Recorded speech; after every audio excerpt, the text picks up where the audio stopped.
such a genuine gem. Thank you for clicking on my video. I'm Brooke Makenna, but today's case is the murder mystery of Bella Wright and the green bicycle.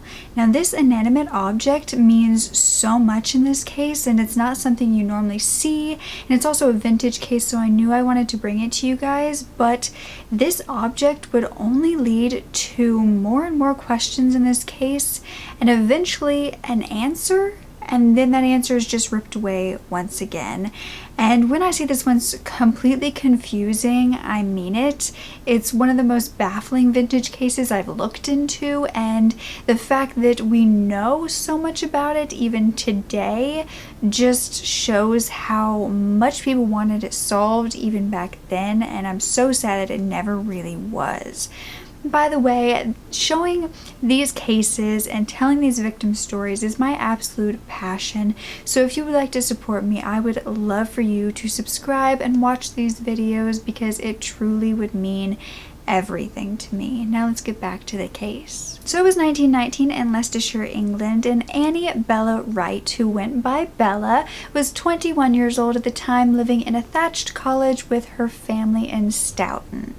She was born July 14th, 1897, and she grew up as the eldest of 7 children. So that meant she had a lot of responsibility, and she only actually went to school until 12 years old, where then she began to be a housemaid of sorts for her mother and kind of help around the house with chores and stuff like that.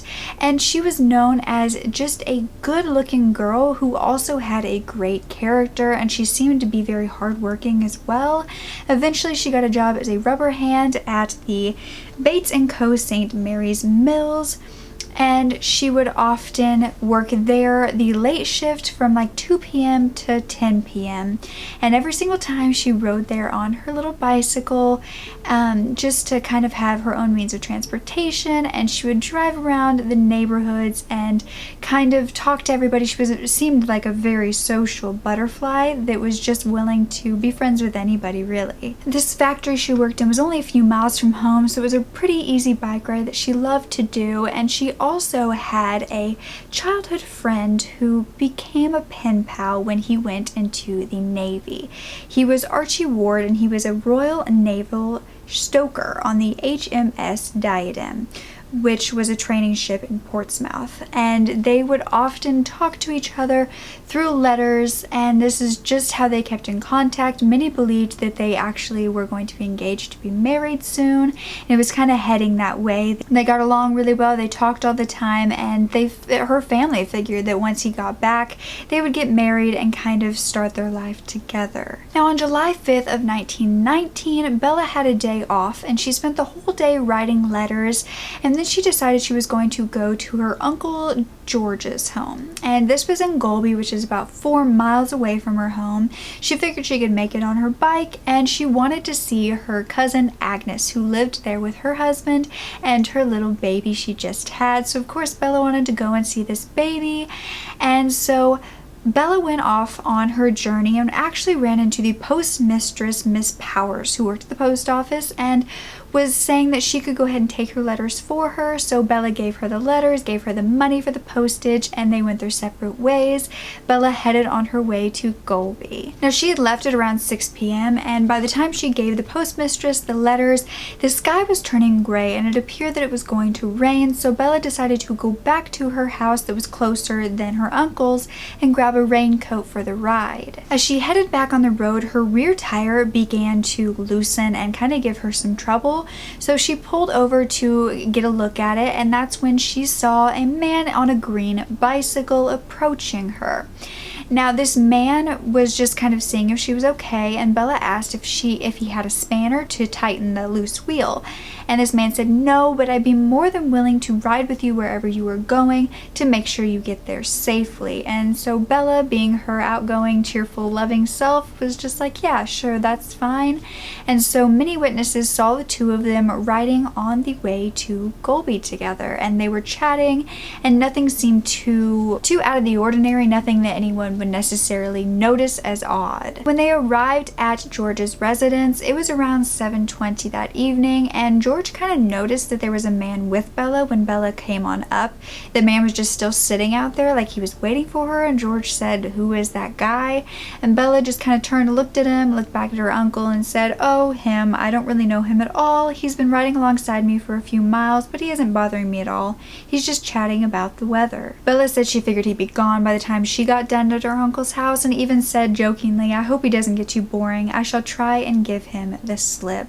Basically saying she would get rid of him if he got too boring or too annoying. Now thankfully, when Bella decided to leave her uncle's, he was no longer there, and so she headed out on her merry way, except for as she did, the man kind of appeared out of nowhere. "Bella, you have been a long time. I thought you had gone the other way." And then they rode off into the sunset together at about 8:50. Bella didn't necessarily seem like she was annoyed or that she was uncomfortable with this man, but it was a strange man she didn't really know, or at least that's what she told her uncle. But less than an hour later, around 9:20, Bella's body would be found.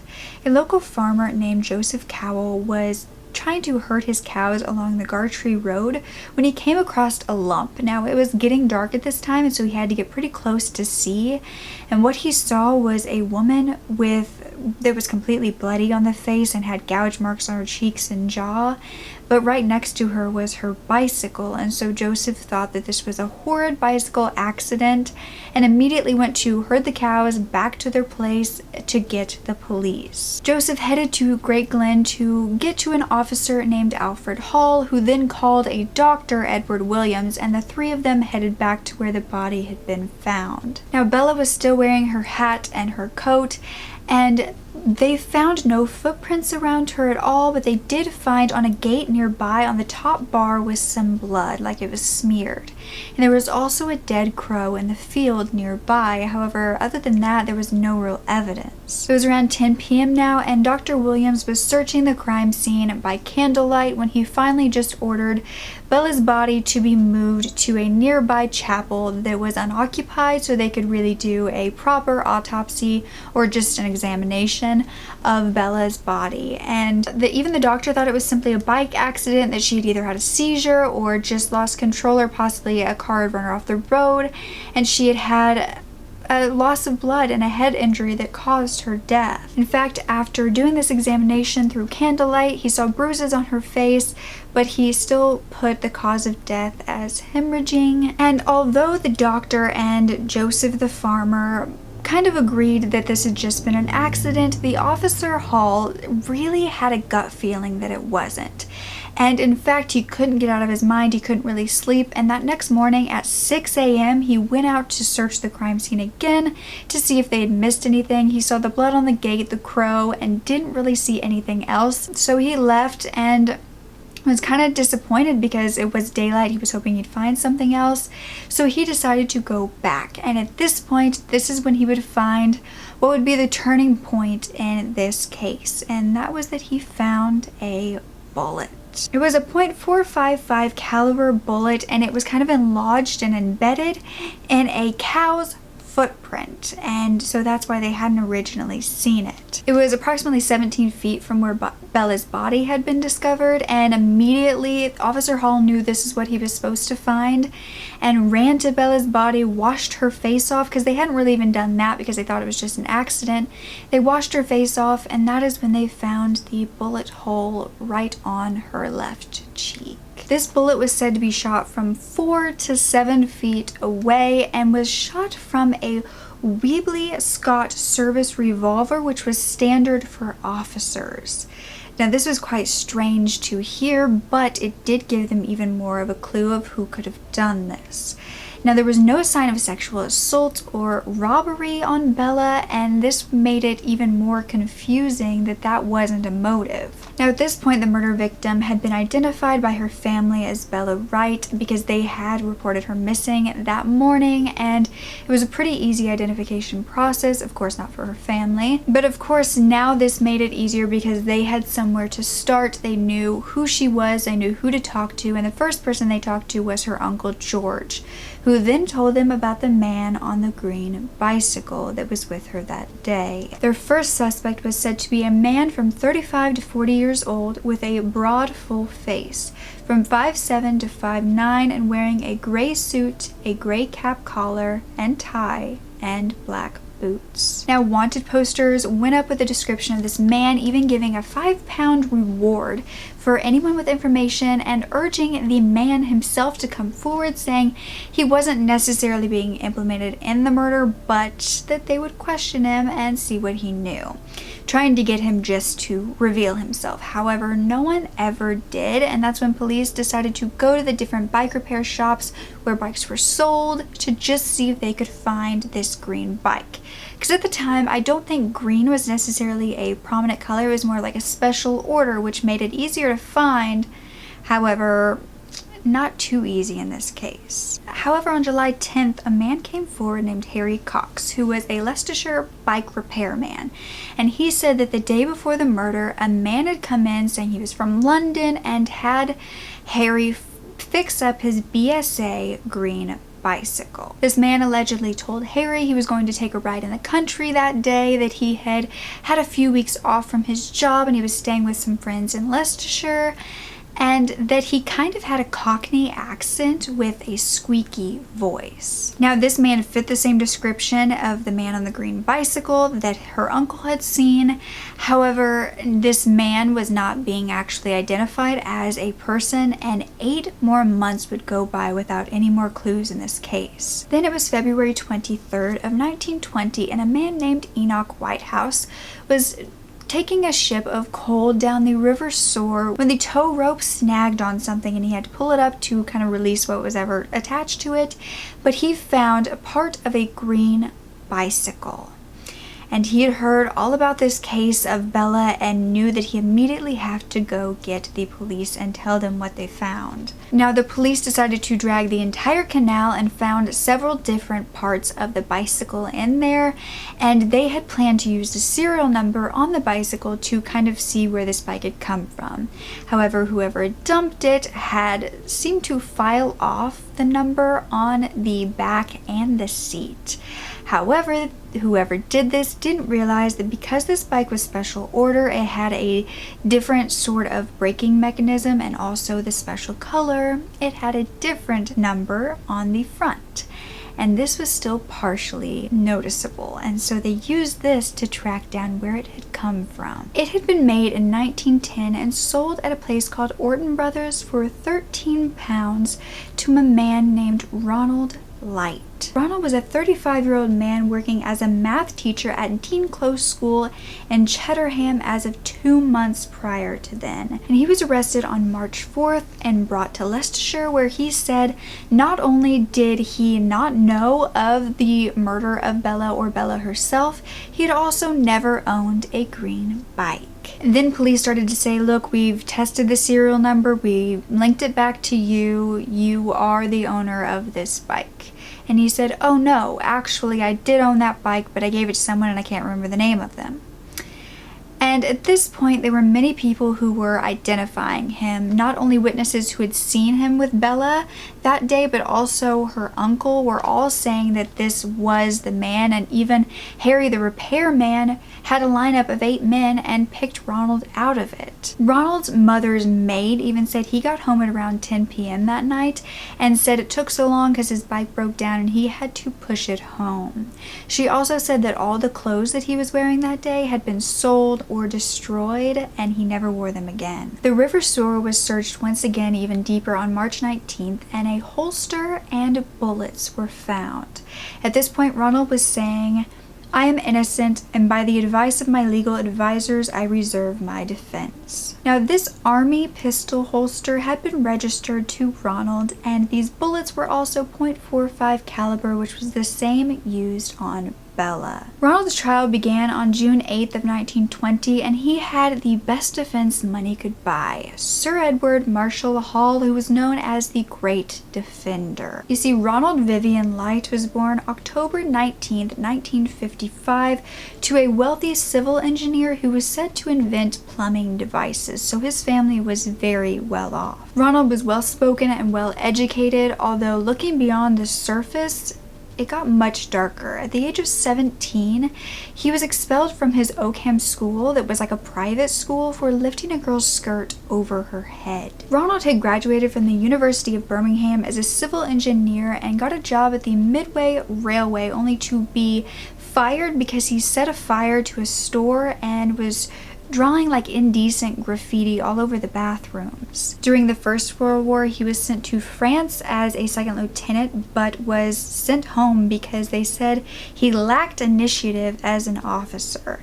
However, this was said to be a cover-up for the fact that he actually assaulted a postmistress while over there. Now, while Ronald was in his 30s, he was questioned several times for seducing a 15-year-old girl and improper conduct with an 8-year-old. In 1916, he worked at a farm where he was then fired for setting fire to a haystack. Then he enlisted as a gunner in the reserves, and they were sent to France twice. They had orders to go, and both times they had written orders to not go, that they were not needed anymore. And it was actually found that Ronald was writing these, forging these orders. He was court-martialed and was said to spend a year in jail. However, it was only 4, and then he was sent back to France to fight in the war. It was said that he then suffered from partial deafness and from shell shock, which is a form of PTSD, and was sent back home after 10 months to receive psychiatric treatment. In 1919, after that, he moved back in with his mother in Leicestershire and was said he was sent home a broken man. Now, during the trial, Ronald's mother's housemate, who had previously spoken up about Ronald and his weird behavior, said Ronald had always rode his bike. His green bicycle, he loved it, he rode it everywhere, and yet after that day, he parked it in the kitchen, didn't ever ride it again, and one day it was just gone, and he said he had sold it. Ronald said he didn't know anything about Bella's murder until July 8th when he read the newspaper where it said that they were looking for this man on a green bike. He said he didn't come forward because he didn't want to worry his mother, he didn't have anything to do with it, so he didn't want to go in and have him question him because his mother had heart problems and he was worried that something would happen if he did. He said in court, though, he knew he had made the wrong choice. So in October of 1919, he went to the Uppertown Road Bridge. He dismantled his bike after filing off the serial numbers and began to throw it in the river. And he said he kept the brake from the bike because it was so distinguishable, but he was actually seen doing this by a laborer named Samuel Holland, who was walking home from work that night. A 14-year-old Muriel and a 12-year-old Valerie would testify in court, saying that just 3 hours before Bella's body would be found, that Ronald was the one who came up to them and asked them if they wanted to, just one of them, come with him on a bike ride. And they refused because, of course, he was a strange man. They had been taught to say no to strangers, and he rode off. But he had definitely said that to them before riding off. And this was around the area where Bella's body was found. These two picked Ronald out of a lineup as well. However, the defense said, oh, well, this was all just actually made up by the police. These two girls were planted into this case to make him look worse. Now, the prosecution's story was that Bella had felt uncomfortable with Ronald and kind of panicked, and about a mile outside of Golby had decided to take a different route to get away from him, and this was not the shortest route. It was found that the route that she would have been taking to go on that road she was found on would have been kind of a longer one, but they were saying if she was feeling uncomfortable with this man, just wanted to get away, she would take this route. And they were theorizing that she had done this and Ronald had kind of cut her off, gone a shorter way, and met her at that gate where the blood was found and kind of shot her before fleeing. Ronald actually did testify in court, and he said that he did lie to police at first, and also a lot of the witness statements of him had been true. However, what was not true was that the service revolver was not in his possession anymore because he had left it at a casualty clearing station in France, and that he also did not kill Bella Wright. quote, he said that Bella and him parted at a junction close to King's Norton, and that he disposed of everything in a panic because he didn't want to be connected because he knew he had seen her that day. After 5 hours of questioning on the stand, Ronald did not contradict himself once. He kept with the same story. He was able to keep it up, and it was said he had no motive. There was no sexual assault, no robbery. He didn't know her beforehand, and they didn't think he had anything to do with it. A gunmaker was introduced as an expert witness and said that how the bullet hit Bella could have been from a ricochet, from possibly someone messing around with a gun in the woods, maybe shooting some birds, and that it could have ricocheted and hit Bella. And because of this theory, it's said that the jury did what they were about to do, because just 3 hours later they said that Ronald Light was not guilty, and now the only suspect in Bella's case was free. No one else was ever arrested in this case, and allegedly there is a rumor that 3 days after this trial, Ronald went into the police station to gather some of his belongings, where he told a local police officer, the superintendent actually, some interesting facts, and was basically confessing because he knew he was free. He said, "Well, you're a good sport. If I tell you something, can I depend on you keeping it to yourself?" And of course the superintendent, wanting to hear what he said yes, and would later write it down and put it in the case file. But he would go on to say, "Well, I'll tell you, but mind it must be strictly confidential. No other person knows about it, and if you divulge it, I shall of course say I never told you anything of the kind. I did shoot the girl, but it was completely accidental.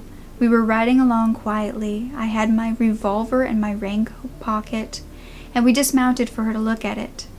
I fired off some shots in the afternoon for practice and had no idea there was a loaded cartridge in it. Her hand was out to take it when it went off. She fell and never stirred.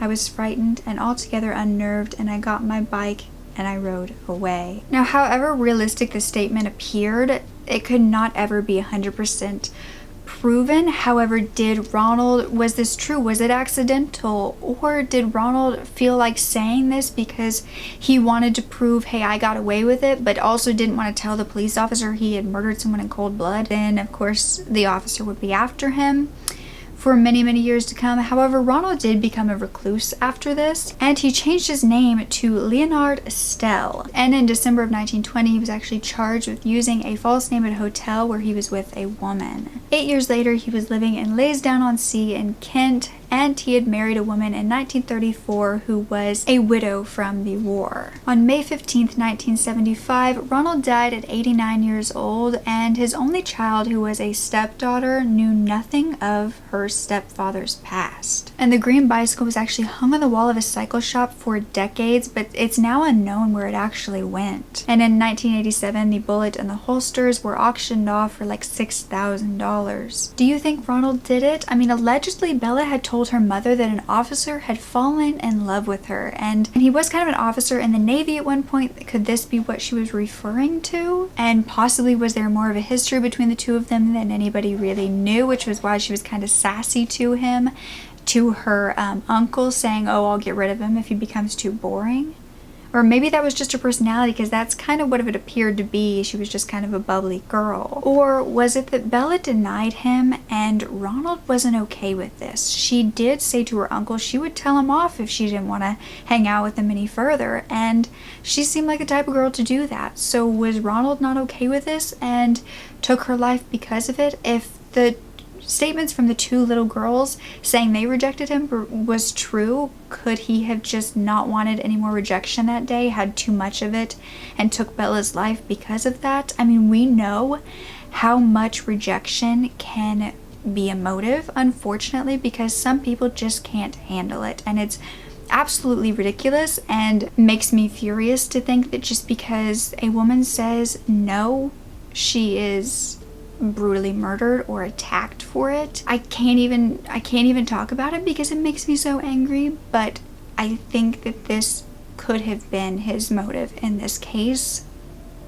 and I think that could be the reason why Bella Wright was murdered. But do you think the statement from the officer that was found later on in the case file of Ronald allegedly coming back in 3 days later and confessing was true? I don't know, but I do think if it was true, I don't think that that was necessarily the truth in the statement. I think Ronald was probably lying and manipulating and probably liked it. Liked to have that control, knowing that they knew he had gotten away with it and they still didn't know the full truth. I hope you enjoyed this one. It was another request, so thank you for those of you who requested it. I love doing cases you guys want me to do. Always feel free to request down below. And don't ever forget to speak up. Your voice is powerful enough, and I love you to absolute pieces. Okay, bye.